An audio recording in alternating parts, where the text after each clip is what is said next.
Hey, everybody! I am John Henry Soto. Hey, everybody, I'm George Batista. Welcome to Counterparts Podcast.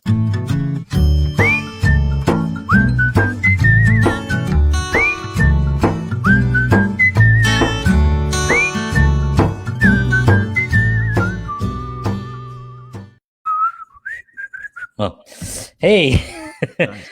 You like that, right? That little whistling for Love everybody. it. Cool. Hey, everybody! Welcome to this new venture that we're doing here. George Batista and myself here. George came to me. I think it was maybe, I don't know, 3 weeks ago, maybe a month ago. He said, "You know what would be fun if we started something because of our sensibilities, our sense of humor, our history, playing music and liking Star Trek and loving Star Trek and all the other things that we involved in. It would be fun if we had something." And it just hit me, and I was like, "Yeah, why haven't I done that? Why haven't we spoken about that?" So anyway, we got together and we came up with this concept, and I think it's a really great idea. And I think it's going to be a fun idea. I hope everyone. We got a couple of comments here, which I will. Here's Mary Lawson. Hey, John and George. Good evening. Good evening, Mary. Thank you Good for evening. Thanks for appreciate joining it. us. Thank you for joining us. So the first thing that we're going to do is we're going to go over basically a little bit of our background, a little bit of our history together, and why we're doing this, and how it relates to Star Trek and so forth. And we're just going to have some fun. But before that, I wanted to read the reason why this show is called Counterparts. So we well, a couple of reasons, right? First reason is because it's a Rush album, which we which we love. That was the main reason. That was the main reason. We love Rush also. This could have been a Rush podcast. But we love Rush, and we thought that's just a really cool name. And then of course we were talking about Star Trek, and we wanted to talk about Star Trek and things that we were passionate about, obviously. And then the definition basically means a thing that fits another perfectly. So that to me is what we're going to do in this show. What we're going to attempt is we're going to take Star Trek and we're going to branch off from different things, and we're going to talk about music, but related to Star Trek, because we feel anyway, and I think George and I feel that Star Trek can relate to everything in life. It really can. Yeah. People think that's crazy, but it really, really seriously can. So we're going to talk about that, and that's what we're going to do. So try not to sound too geeky when we're doing it. Well, listen, the fact that we're here on the screen is a little too late. Yeah, that's very true. People are like, "Oh my God, they are the biggest dorks." But the whole thing about, and we're gonna branch out into talking about that, because I think dorks and geeks were different when you and I were young. Yes. And dorks and geeks, and today they're sort of like revered in a way. They're almost they're looked at like people really like geeky people and people that are into like things. I mean, look how big these conventions are, right. The whole cosplay world. It's incredible. So we'll definitely talk about that as well. So George. Yes, sir. Let's talk a little bit about our background and stuff. And I'll let you kind of talk a little bit about, how you idolize me and things like that. I think that's only fair. I want to give you the floor to let people know. Doesn't Counterparts also mean how things complete each other? Because you complete me, John. Just want to let you know that. I almost choked. But aside from that, by the way, my name is George, and I am a Star Trekaholic. Yes, he is much more than I am. Way more than I am. Star Trek Anonymous. But listen, I mean, all kidding aside, I mean, I've loved Star Trek since I'm about 8 years old, and I used to watch the old episodes that were on when they were in syndication. Mm-hmm. And what really hooked me to Star Trek, obviously, was I went to see Wrath of Khan when it came out in the movies. I was about 10 years old, and that blew me away, and I was completely hooked on Star Trek. But it was not only just Star Trek in general. It was the message that Star Trek gives, the message of it being positive, and the message of the the positive future and the diversity in Star Trek, that also attracted me to the whole thing. So from there, it was done. I was just completely into it.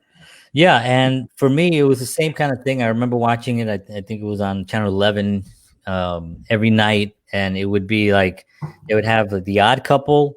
It'd be like the Honeymooners, right, and Star Trek. Right. You know, every night, those were my shows. I would just sit down and watch the Odd Couple, Honeymooners, and Star Trek, and I've watched every episode numerous times, and I just really, again, the same thing. You know, it was the stories. Even though Star Trek and today, you know, these films that are out there, they're just so fast paced, and Star Trek can be a little bit slower, but for some reason it's very engaging. Yes. You know, when you really watch it, and it's sort of like watching The Godfather. You know, I tell people who don't know The Godfather, they think, well, it's such a slow movie. Yeah, it is a slow movie, but it's such a captivating film visually. It's the same thing with Star Trek. Those characters were just very well written. They were really well established early on, which actually I'm going to talk about when we talk about the episode that we're going to cover today, about how well the characters immediately gelled right from the start. You know, we kind of understood them almost on the first episode, you know. Absolutely. And so it was really, really fascinating for me to kind of get involved in that. And then also there was just the jokes. So people know, for those of you who don't know, George and I are cousins. You can tell the resemblance. Exactly. I don't know what the hell happened there.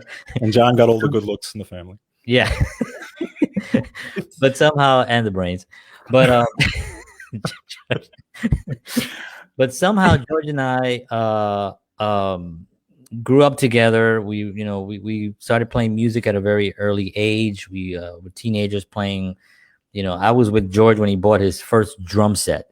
You know, before he had a drum set, when he played with a basketball and just the back of a seat. I played a basketball. I had 2 drumsticks. I had a pillow, and I would that's how I would practice my grooves. Yeah.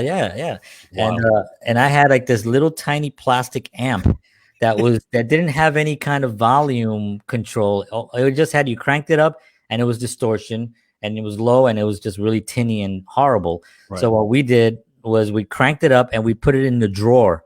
You had a drawer. Remember the drawer? And we closed the drawer, and it was just loud enough that we can use it. And then I had my little rock axe guitar, and that's how we started playing. But we played every day. Yes, right? We played every freaking day for hours and hours, and it seemed like it took us about 6 months before we were really good. Yes. Like we were good. We were like, holy crap, we can play with, like, you know, all your uncles and all the adults. And that was like pretty wild for us. So that's kind of where everything started. And we would then watch Star Trek. And then when VHS tapes and Video Castle came, yes, we would walk over to Video Castle and rent the movie, rent the movies, rent all the TV shows. And just watch them twice in a sitting sometimes while eating, you know, pizza from Joe's or wherever that place was. I'm wondering how many people who are listening to this actually know what VHS is. Right, at this point. You think about it, right? I know it was such a crazy thing, but it was a lot of fun to go there and just watch and be like, oh man, yeah, yep. Cool.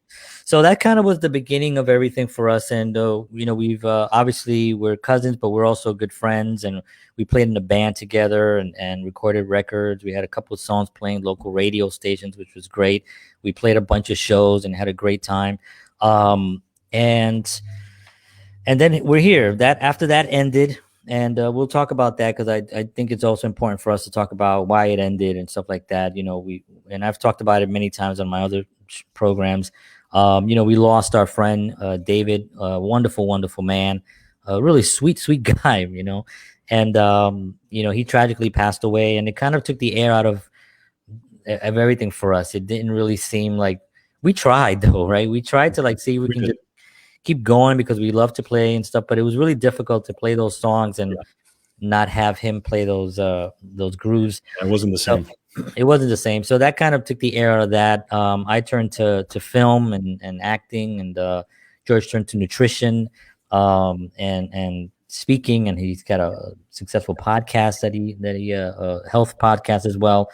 But here we are again, kind of reliving our youth in a way, but at the same time with a lot of life experience now under Yeah. our belts, and we're both fathers as well, and um, so it's a very different way of looking at it.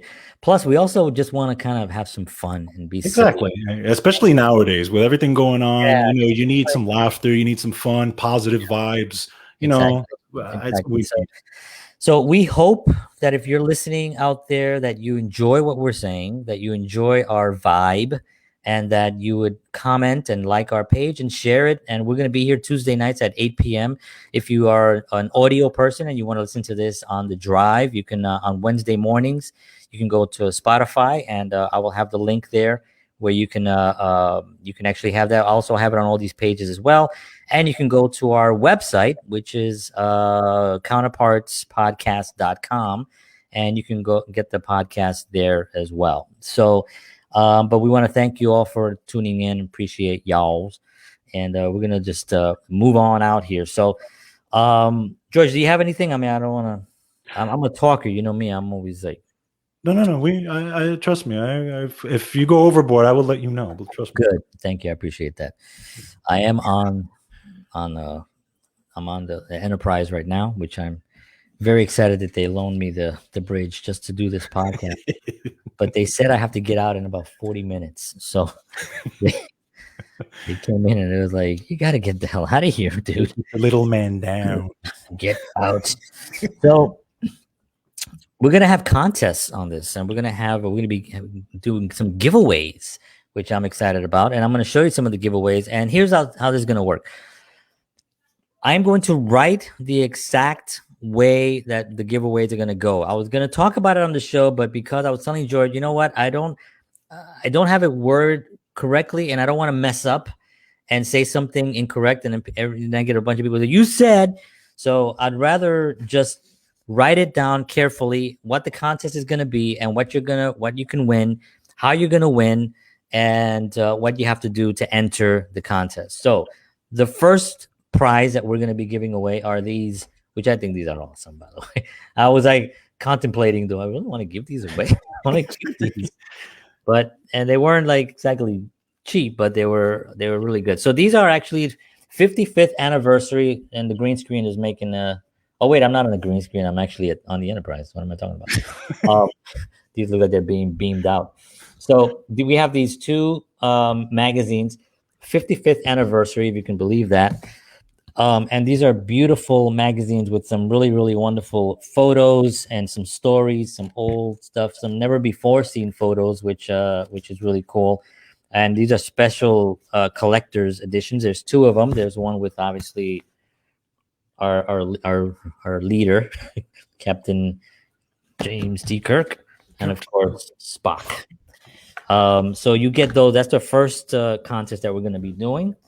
You get both of those. And in the second contest, we have these pins that I think are really great, which our friend Clayton Bartner donated to us. And these are 2 episodes. This is Mirror Mirror, which is a really great episode, which we're definitely going to cover in this show, because I think that's one of the best episodes, in my opinion. Exactly. I agree. I love that one. And this one is a mock. What is it called again? A mock time. Mock time. Yeah, a mock time. That's a great one too, actually. So you get these pins. These are great pins. So that's going to be the second con, and then we're going to have a bunch of other stuff that we're going to be we'll have, and we have so much stuff that we're going to be. But we're going to be doing a lot of contests. So I have all those tomorrow on the actual Counterparts podcast Facebook page. I'll be on all of them, and you can go in there and you can read the actual rules and how you can enter and the prizes and all that good stuff tomorrow. All right. How are we doing so far? Awesome. Love it. Good. You're actually starting to make sense. Finally. Oh, so many years. All right.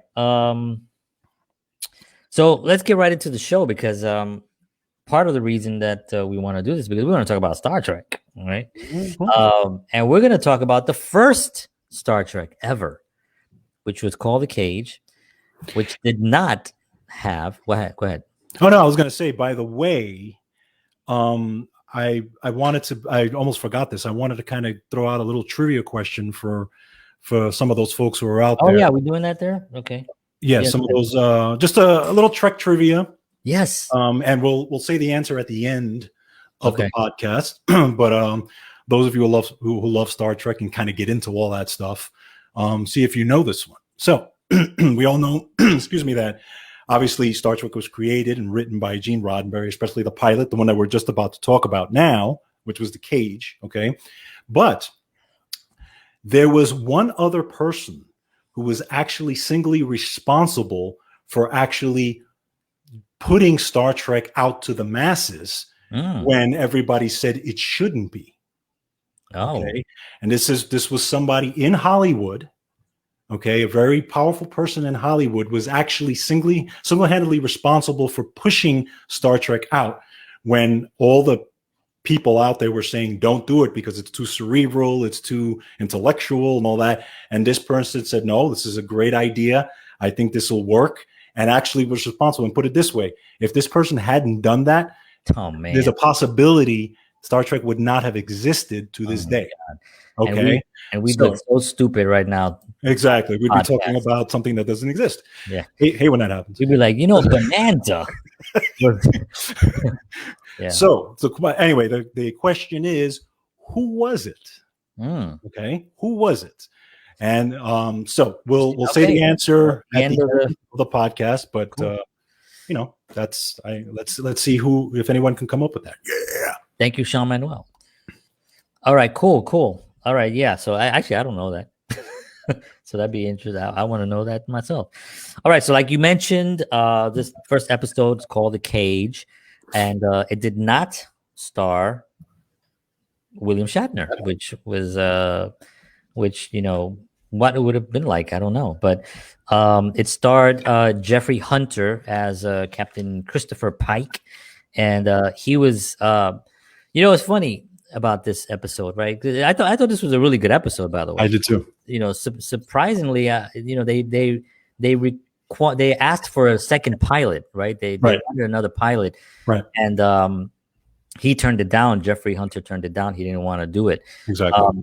But the first episode was really good, and at the beginning of the episode, I kind of thought it wasn't going to be, and I thought there were reasons why, because he was very, very kind of like, he wasn't responding. His face was staring. Right. Yeah. There's a lot of this going on. He wasn't. So he was nuts. Yeah, he was nuts. I wasn't seeing like a lot of performance, and it wasn't really. And then I saw what he was doing. He was building an arc. And when you're, in film, you build an arc, and you kind of like, you get the character, you kind of introduce the character, but people don't really know the character yet. And then there's the scene where he's in his room, and the doctor comes in to kind of give him a drink and stuff, and then they start talking, and then you kind of see he's basically just troubled. Right. He's tired. He's been on this mission, in space, and he's basically just a tired guy. And then you start really appreciating his performance. Exactly. And by the end of the show, I really thought he did a really, really great job. I agree on doing that. Well, what's your take when not when you first saw the episode, but like in retrospect now, what's your take on that? It's interesting because I had a chance to actually look at it again and really kind of dissect it. And it's funny how when you don't watch it for like 25 years, because it's been like so long since I've actually seen it, how you see it differently.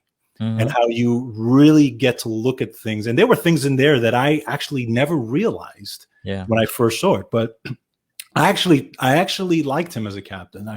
I thought I completely understand what you're saying on there. Because at first it's hard to warm up on him a little bit, warm up with him. But then he kind of, towards the end, you're like, oh, okay, yeah, I like him, Yeah. So I actually like him.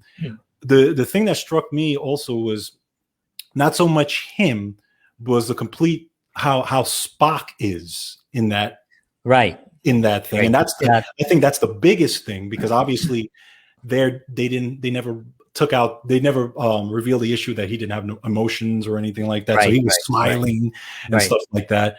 But he was very. If you look at his performance on there, he was actually like he was excited. He was yelling. He was out there. Yeah. Completely different from when you see him later on. Right. Yeah, the character developed. I think they were testing it out. I mean, he himself, Leonard Nimoy, talked about that. You know, on why he made those choices. You know, right, and then how they just pulled it back.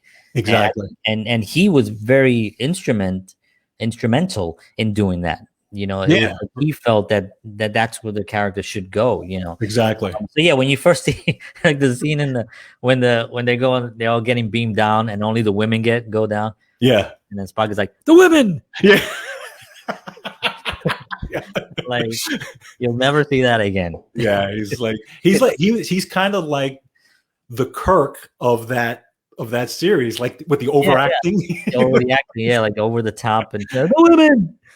But you know, I just really quick on that, by the way, when I was watching it, I don't know if you noticed it. I never noticed it, but until I watched it recently. You know, when they first beam down to the planet and they start walking and they're going to like look at those I guess they're flowers or whatever it is. That they're kind of like making that noise. While they're walking over there, did you notice that Spock was limping? No, I didn't notice that. He's limping. He's actually limping. And I had never noticed that before. I rewound it and I said, why is he limping? But then I kind of did a little research, and apparently, I guess there was a big battle before this episode happened. There was a battle where and Pike actually explains it. He says that a couple of his people had gotten killed, some had gotten injured. So I think they were playing into that there was a lot of injuries because some of the other characters had bandages in their head. I don't know if you noticed that too. That's right. Yeah, because he did talk about the big battle, and that's one of the reasons why Pike was so down. Exactly. He was actually thinking about quitting, right? He was saying, I want to get out of this, you know, and the doctor was trying to bring him back. What are you going to do? Here's some liquor. Here, drink up, all right? Drown your sorrows. You're flying a spaceship. But here, get drunk. Yeah. Exactly. But yeah, I just thought that was very interesting. And that little part, if you ever watch it again, you'll see him limping. And at first I was like, huh? First I thought maybe Pike like stepped on his foot or something, or kicked him in the shin or something. That's interesting. And you know, the episode is also really has a lot of, you know, they really did develop a lot of the show. I mean, Gene Roddenberry really did have a lot of the even like the language, the tone of the show. You know, obviously the you know the what do you call it, the communicators, the beaming down and all that stuff, you know, was already kind of established, you know. So it really felt comfortable when you go to the next episode, you know, where they almost fit in so well, which we're going to talk about next week. We'll talk about the first episode with Captain Kirk, because I feel that episode really was almost like it could have been the 30th, the 50th episode, because they were so well, except for Spock had still a little bit of emotion, but he was still talking a lot about he doesn't have emotions, he smiled a couple of times, but it was kind of going towards that, and you can really feel the tone of the show taking place on that first episode and really carrying over really well for that first episode with Captain Kirk. Now the rest of the cast, I have some of the another thing I want to mention was that episode didn't air.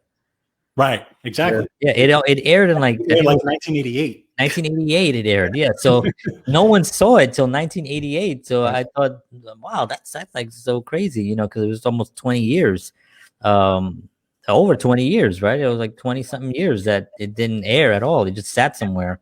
But you think it's interesting, and again, this goes back to Roddenberry's genius and Roddenberry's vision, right? Yeah. Another thing I completely forgot, right? He had a woman in command. That's right. He had a woman in command. He was number one. Yeah. And it's funny because you could tell that it wasn't a normal thing, right? Because Pike in the beginning says, make that comment, I'm not used to having a woman on the bridge. And she looks at him with this look. Yeah. But if you think about it, I mean, Roddenberry, what he was doing at that time was so ahead of his time. Yeah. Because who was doing that at that time, right? It was either, I mean, he was ahead of his time, but also look into the future, that they still haven't looking that far ahead, right? Or whatever year what is it, 23rd, 24th, 23rd, 23rd, right? 23rd century, yeah. Yeah, so that they would still have that issue. Right, exactly. You think about it. Yeah, they're just now putting women there. Just getting out, and you still don't have a problem. You got a problem with that? No Puerto But Rican. yeah, when he said that, I was like, oh, I forgot he said that. Wow. But yeah, you're right.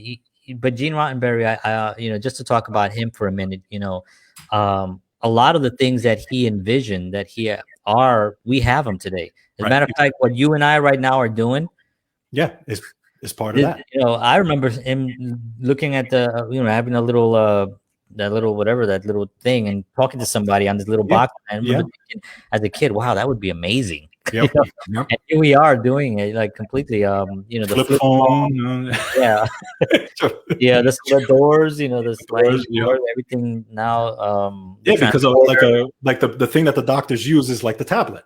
Right. Yeah, exactly. That's exactly what it is. Right? Yeah, that's what it is. The transporter, all that stuff. Just really well, you haven't heard. So now Jeffrey Hunter, for whatever reason, decided not to do it, not to keep going forward with the show. He was asked again by Gene Roddenberry, who called him and said, "Listen, I heard you don't want to do the show, but can you reconsider, or can you come in and do a couple of more scenes?" He asked him that they needed, and he also declined. Right. He's like, "I ain't doing that." And he's also, he was a great actor. He was in The Searchers with John Wayne. I saw that. He was very good at that. Yes. He was a star. He was.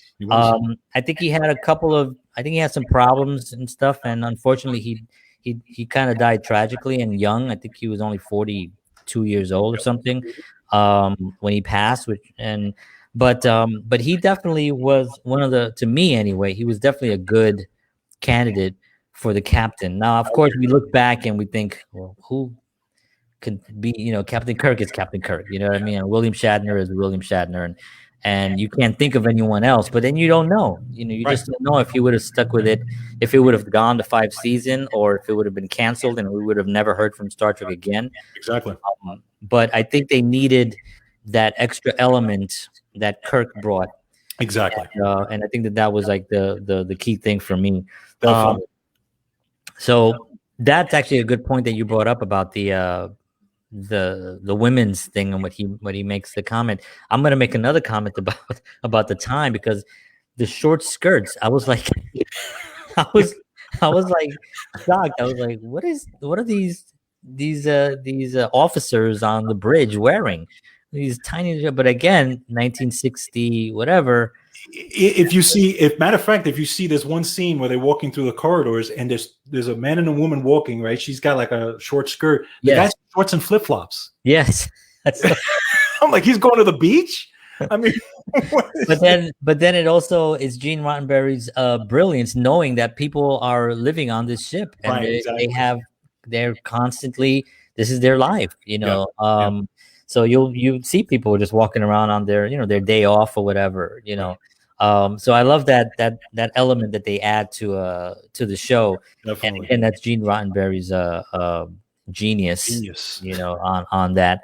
So let's talk a little bit about some of the other cast members of this particular episode. I wrote down a couple of them here. Susan Olive, who played Vina, she's the one that when they went down, and she got old at the end. Now you see why. By the way, they had a problem with that scene, because that was one of the issues that they had. That scene where she's dancing and she's green. Yeah. Hey, when you're dancing and you're green, it's always a problem. Really a bad thing. Things can happen, but yeah, they had a problem with that scene too, because obviously it was too seductive for the time and all that. Right. Well, yeah, I mean, again, he was pushing the envelope to a lot of different things, and there were a lot of surprisingly, which I think surprised me the most, were a lot of sexual innuendos in that episode. Right. Which I was, because when she's saying, "I can do and be whatever you want," right? And I was just like, geez, But she was really great. I thought she was Yeah. a really good actress. She didn't do much afterwards. I think the last project she did was in '78, and unfortunately she passed. She was fairly young herself. I think she was 56 years old or something. Um, and really the only one that really we saw anywhere else was what's her name? I can't pronounce her name. Barrett is her last name. Majel Barrett. Yeah, Major. Yeah. So, Say it. yeah, I'm not gonna say it. Majel. It's Majel. Majel Barrett. Yeah, Majel. I was always Major. I thought they were calling her Major. I was like, Major. Majel Barrett. So, played by what's her name? I have it here. I wrote down this. It's like so small. Well, her name is Majel Barrett. I mean, her character name was character was number one. Number one. Yeah, they never said her name in that show. No, they did. It's actually, the first one. Yeah, it's actually in the liner notes of the IMDb. It's like McLay something. No, but I'm saying, did they actually say her name in the show? No, not in the show. No. They did write it for the episode. They wrote okay. On the IMDb page, right. But they didn't write. Yeah. And the doctor, which was John Hoyt. Yes. Right. He played Dr. Phillips Boyce. He also was a character actor. He did a bunch of stuff also, but never did anything else after that. So overall, for me, the first episode was, to me, very, very successful. Yeah. And it really kind of, thank God, that it really captured all the things that Star Trek was going to become within that episode. The friendships, the closeness of the crew, the captain's passion for the crew. Right. I think that's something that always carried over with every captain. Like they just love their crew and they'll do anything for their crew and make sure that they always come first. And I always thought that was very important for a captain. Not to for any captain, obviously, because they say the captain goes down with the ship, right? Exactly. But the way that they actually wrote the character, really transferred over to William Shatner very well, and he kind of like took that over and did this, and he wants to win at all costs, right? Oh yes. I mean, even cheating, he doesn't care. Yeah, that's right. That's right. He doesn't care as long as he wins, Yeah. And also the flawness of them. Right. That's another thing that we're going to be talking about. We will do at some point an episode on the captains, and we'll just talk about the captains at that point.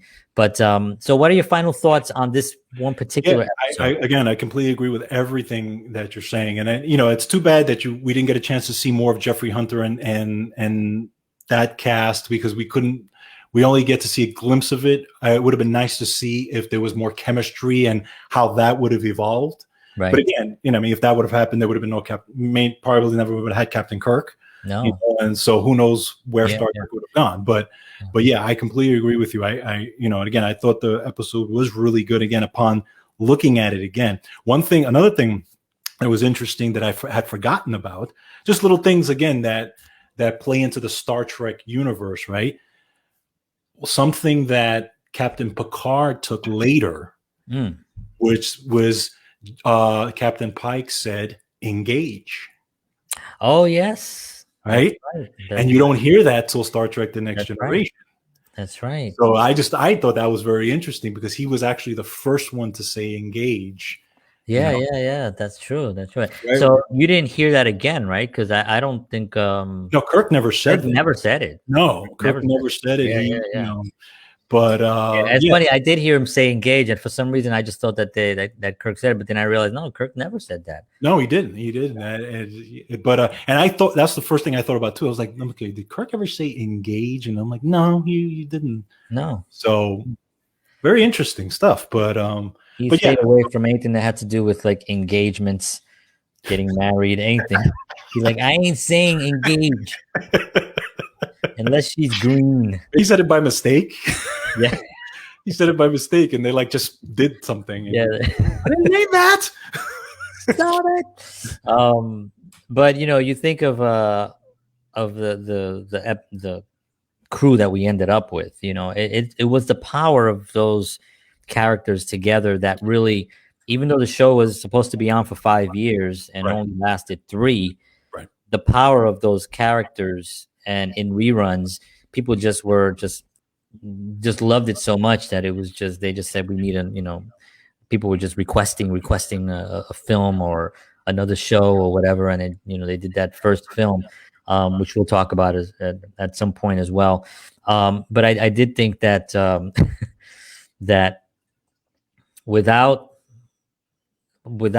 Spock becoming Spock, I thought it wouldn't have worked. I agree. Like if Spock had stayed the way he was in the women. If he would have stayed that guy, I don't know if Captain Kirk coming in and having two guys go, oh, women. I think they should have just had Spock like all through the whole series, just go the women, just out of nowhere, the women. I don't think it would have worked. I thought that it really changed the dynamic and it really created something to play with. Yes, the Doctor and exactly. It created beautiful dynamic, especially between the three, right? Between Kirk, Spock, and McCoy, because Kirk is like, he's the guy that kind of runs everything, and he's like Mr. Leader, right? And Spock's the logical one, but then McCoy is the one that flies off the handle, right? He's like, come on, don't be stupid. What are you doing? So, but that beautiful interplay. So absolutely. Yeah. So let's talk a little bit about the time period, because one of the things that we talk about on this show is we're going to be, comparing where this show was in that time period, where we were sort of like on this day. Do you have anything like that? I have a few things. Well, just on this day, as far as Star Trek is, like, if you take a look at March 2nd, 1967 was the first episode of and it was called This Side of Paradise. And it was the episode, and we probably talk about it at some point, but it was the episode where they beam down to a planet. There's a civilization there that is eternally young. I remember that. Right, and they're getting their these flowers that are actually giving off this scent, I guess, or whatever. But that was the episode where Spock actually falls in love, right? And he's laughing, he's laughing, he's hanging on a tree, and exactly. And it's interesting how we're talking about Spock and emotions, but that was that's exactly that episode where.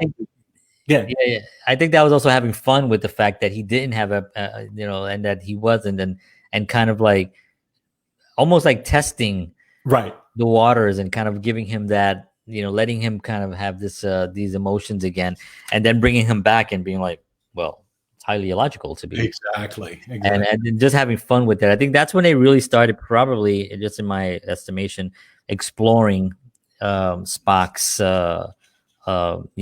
character in my right. Absolutely. So you also think about this time period, because you think about shows and you think, okay, Star Trek, here's a show coming on. It's about a starship with these characters that go around. It's sort of slower than a normal pace. It's very like cerebral, like you said, and it has a lot of different elements to it, right? And here's the shows that they're competing with, right? So number one, what was the number one rated show that season of 65 to 66? 65. I Dream of Jeannie? No, I think that's on there. Come on. Maybe not. I Dream of Jeannie is number 27, believe it or not. Yeah, number one was Bonanza. The one I made a joke earlier about that. So Bonanza was number one. Gomer Pyle was number two. Wow. I Love Lucy, not I Love Lucy, the Lucy Show, I should say. Okay, the Lucy Show. Number three. So that's pretty impressive that she had such a good run. Absolutely. On her second show. The Red Skelton Hour. Batman was number 5. The Andy Griffith Show. Bewitched. I'm just going to do the first 10. Bewitched, Beverly Hillbillies, Hogan's Heroes, and Batman again on Wednesdays. So apparently there's 2 Batmans. They gave Batman twice? Yeah, Batman was on Thursdays and then Batman again on Wednesdays. Batman was a phenomenon. Yeah, but I didn't know they gave it twice though. That's Yeah, interesting. I yeah, didn't know that. yeah. 1965 to 66. It was on ABC on Thursdays and Wednesdays, and it's two completely different ratings too. And it was Two different such like ratings. a cheesy show. Yeah, I know. Well, if you watch it now, it's so it's so. Yeah, it's like really. I love watching it I because do. it's so crazy, and I didn't realize how tongue in cheek they really were, Yeah, and they themselves were on purpose being right. like really knowing that they were kind of silly. But anyway, that's another show. I used to love that show though. Oh man, I love that show. Are you kidding me? But actually, just another a mention here was Get Smart, which I actually liked. Get Smart. That was a good show. Was number 12. Yeah, the Ed Sullivan Show is still there. Wow. Yeah, Daniel Boone, Lassie, I Dream of Jeannie, Flipper, Gunsmoke. So you think about all those shows; those are classic shows today. Yes. You know, and here's this new little show coming on. It's no wonder they had no chance. Look what they were competing against. But you think about it. I mean, Star Trek at the time was. I mean, they were competing against those shows, yes, which were huge shows, but they were still unique in what they did. Because think about sci-fi in general. Right? Yeah. What were the shows that were on or before that were sci-fi? Like the oldest sci-fi show I can think of was like Flash Gordon. Right. Flash Gordon, or maybe Lost in Space. That's right. That's right. You know? And even if you look at the top 30, because this is the top 30 shows, not one real sci-fi show. Yeah. So it was, I think it was unique enough to make a difference, at least for those 3 years that it was on. I agree. But, you know, because, you think about a lot of Westerns, Westerns were big, I guess, but at that point. Yeah, well, but Bonanza was a big show. Bonanza was super famous also. I mean, that was on for a long time. So the fact that they were competing with these with those shows just made it, I guess, harder, especially when you have executives that just be like, well, it's a space show. Well, look at our top 30 shows. There are no space shows on there. Why would that work? And those shows were action, you know, a lot of action. There was gunfights. There was all this stuff, and Gene Roddenberry, right?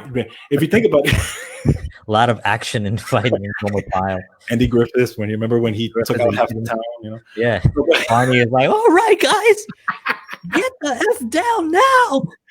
But if you think about it, I mean, Gene Roddenberry's like his vision again was an intellectual vision, right? Because even when he created Next Generation, in the beginning of those shows, it was more intellectual. It was less of the first two seasons where it was less action. Yeah, it kind was of brutal more, action.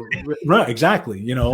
But that was the vision that he had. Right. But it's just very interesting. But it's theater. You know, it's space theater. You know what I mean? And that's kind of like what he envisioned. And the action sequences and all that stuff were needed, obviously, because I think, you can't have, and I think there was a few documentaries that I saw where people that were talking to him during that say, we need to kind of spice it up a little bit, because you do need a conflict in any film, right? That's what films are, right? You build an arc, you have to have some type of a conflict of sort. And he sort of like wanted the conflicts to just be the fact that, Picard is not really into coffee. He likes tea. And they're trying to force coffee on him or something. And he has his Earl Grey. That would have been a good episode. Right, yeah. I want to get him to drink coffee. Yeah, like, I am not drinking coffee. But I think that at some point, that needed to kind of beef up a little bit. Yeah. And Gene Roddenberry towards the end of his life was still very involved in the show, but he was getting ill, and I think he was having a little difficulties, keeping a schedule and stuff like that. And he was always he was the guy, but luckily I have to say that the people that the people that took over, Next Generation really did a good job. They kept the integrity of the show, and they didn't just like blow it, like sort of like and I won't mention the company, but the company that now is running Star Wars, right, that's doing those films. To me, in my opinion, they did not keep the integrity of the franchise, and it just lost a lot of viewers, basically, and a lot of respect as well. But Star Trek just did not do that. They really sat down and they wrote down what's important to the show. Exactly. What's the important to the show, and you do it by getting an amazing captain that has a great presence. It's a great actor that and then you surround him with these people. And I think that that's really the wonderful thing about Star Trek. And sometimes even when I'm in meetings with like in other things, I think about a crew, as, yes, I am that dorky, but wow, I'm sitting in a meeting and I know he's the captain. If I'm sitting in my real estate meeting, Bank of Canada is our captain, and okay. And I'll call myself number one. Because he refers to me a lot and he asks me a lot. And so, and then I know that would be this person, and that would be this person. And I kind of like look at it that way because I say, well, how is this going to work? You can't have two captains. True. You know that, right? I know I'm not the captain. He's the captain, right? Is he always right? No. Am I always right? No. But that's how we work. So I use the references a lot in Star Trek in my normal life, just because they created such a good unit of people that work together to try to accomplish something. And that's basically what people do in business anyway. I've never thought of that. I've never ever thought of that. I mean, now when I'm in a meeting, I am totally gonna do that. I'm looking at, oh, he's the captain. Like, okay, he's the captain. Let's see, who's number one? Just don't yell in the middle of the meeting,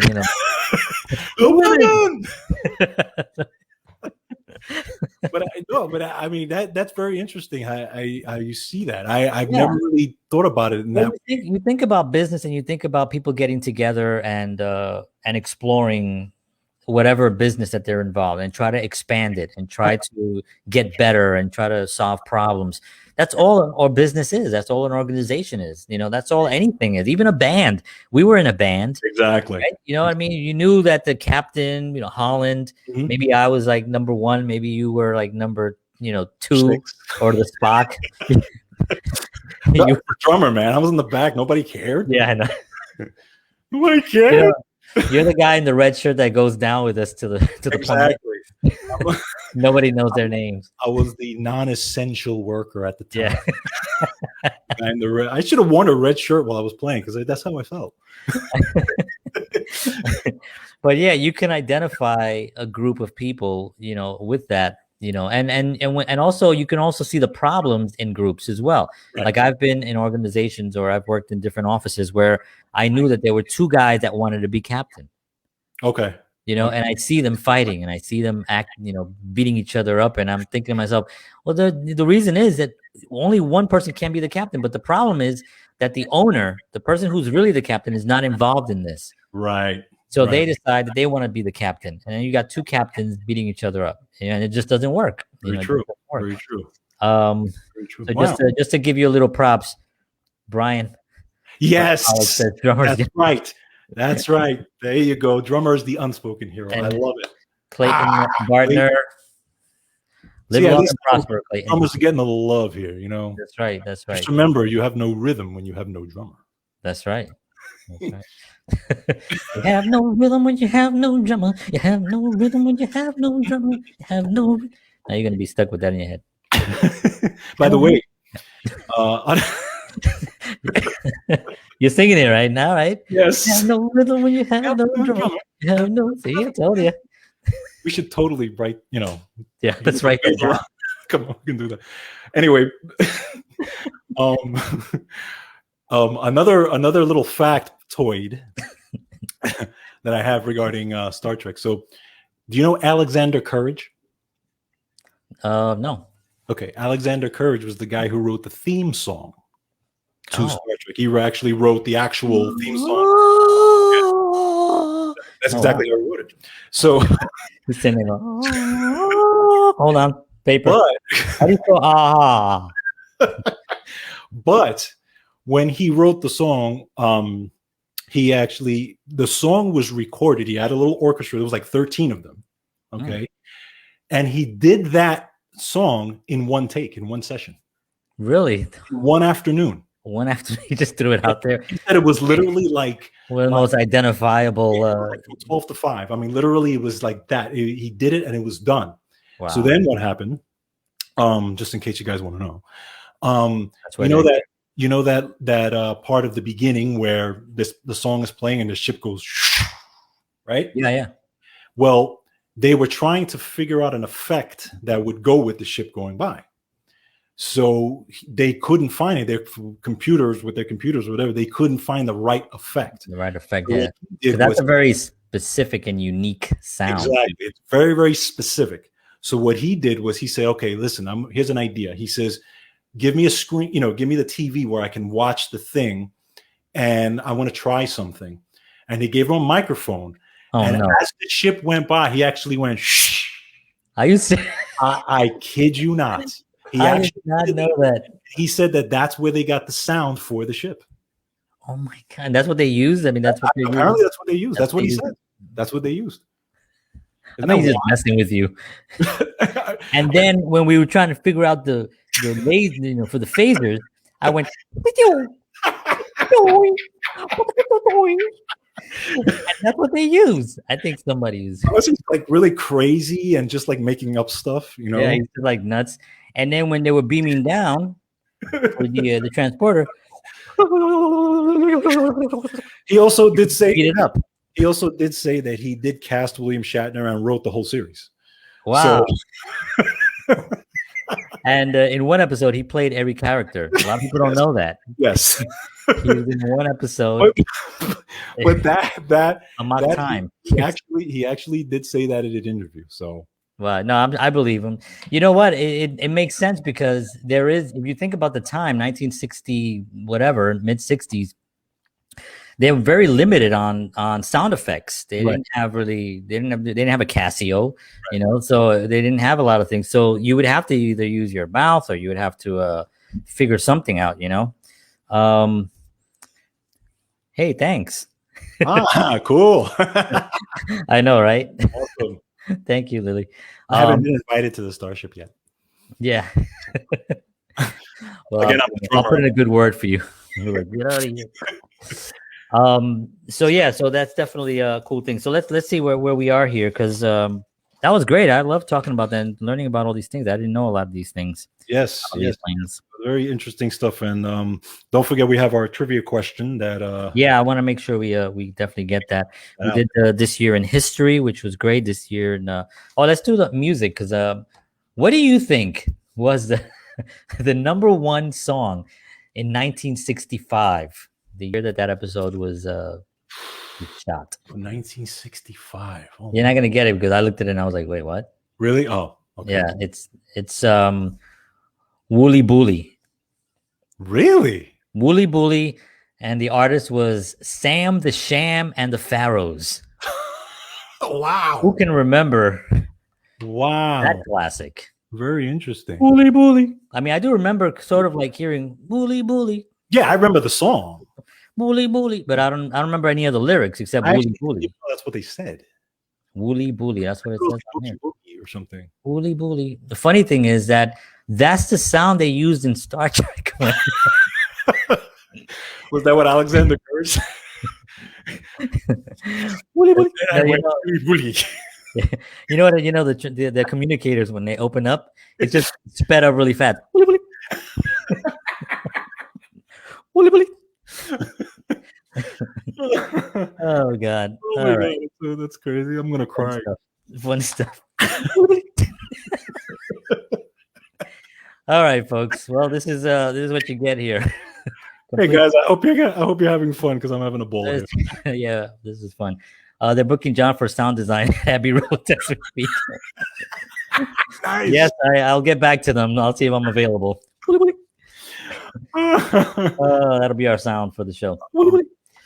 So, very interesting. Didn't know that either. Wow. Yeah. So, actually, the music was really interesting because it's that one, right? You think Wooly Bully. Then it's I Can't Help Myself, Sugar Pie, honey. Okay. Of course, right? Classic. Right. Number 3, I Can't Get No Satisfaction, Rolling Stones. Of course. I was going to say Rolling Stones. They had You Were on My Mind, We 5, I don't know Okay. what song was that.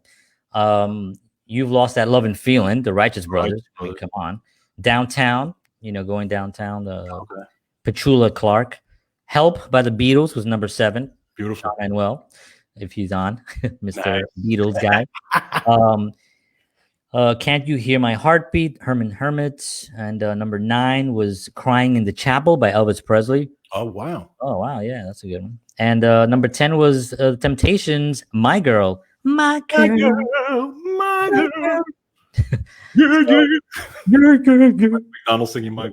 Little Michael McDonald for y'all. So that was actually 1965. Music, films, the world back then. And Star Trek, here's this little show that this guy, Gene Roddenberry, who people probably think was nuts. Right. When he came down, when they asked him, well, how are they going to come from the spaceship, from the starship down to the ground? Are they going to always get into a shuttlecraft and fly down? And he goes, no, they'll just beam down. Really? Yeah, it's a documentary. They're talking about it. He said, no, we just beam down. He goes, what do you mean beam down? We just find a way to beam them down, directly down. And I was like, and I do know that how they made the actual, when they glitter or something, or was it some kind of glitter in water in a bathtub? Ah, that's right. And they would just hit it, right? And they would just record it, and then they would just outline the person around it through the camera lens and stuff, and then just and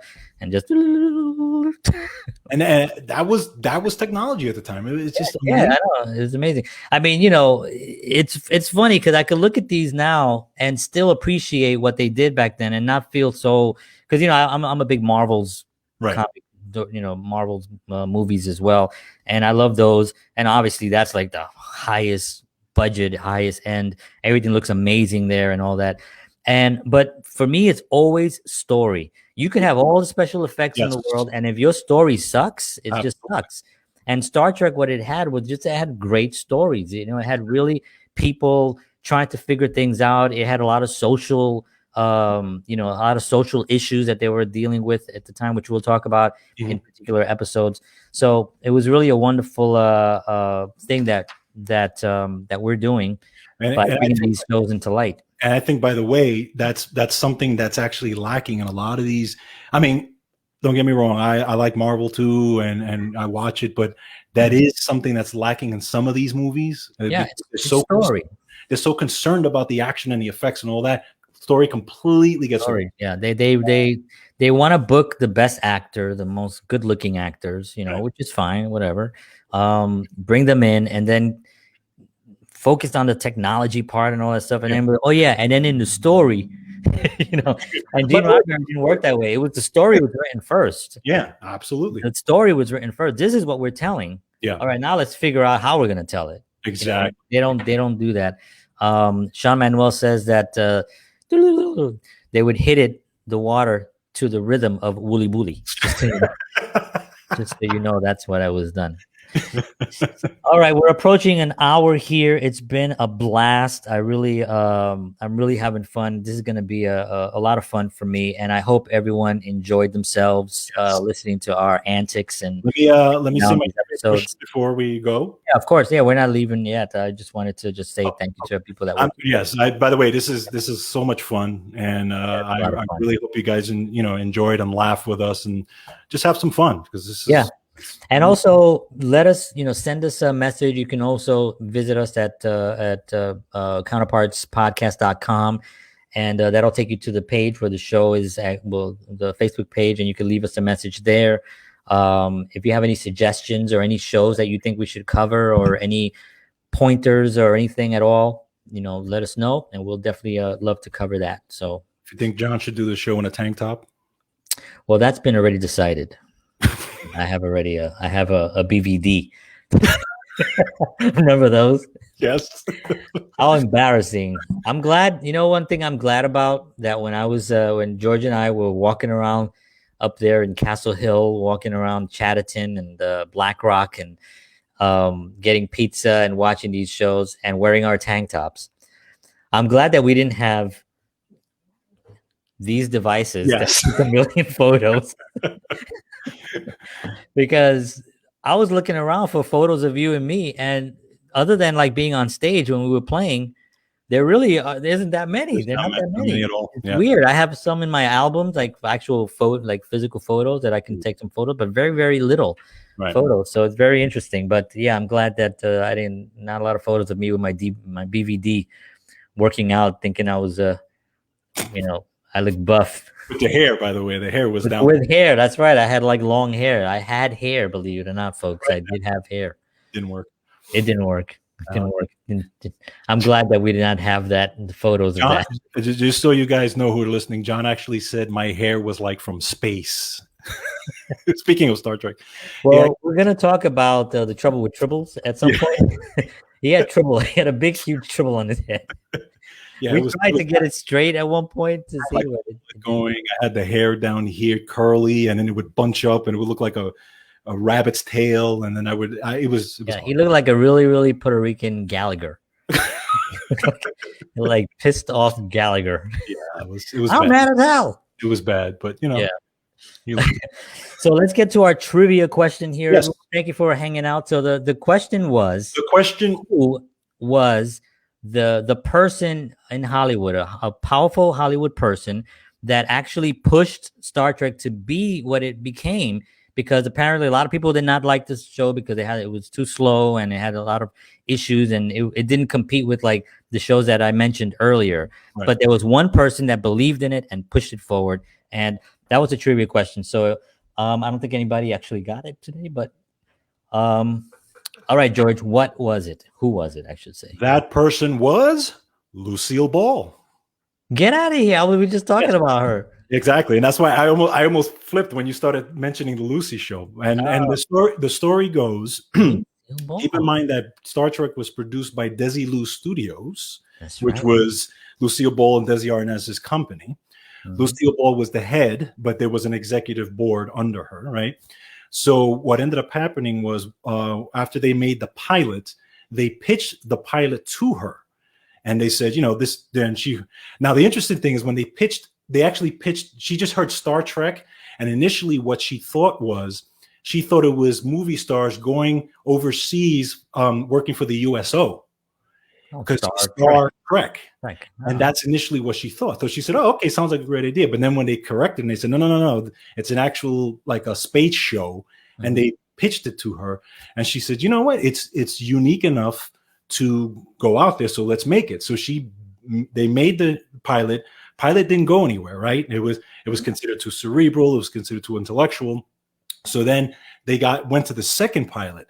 And again, the executives were like, no, we tried it the first time. This is not a good idea.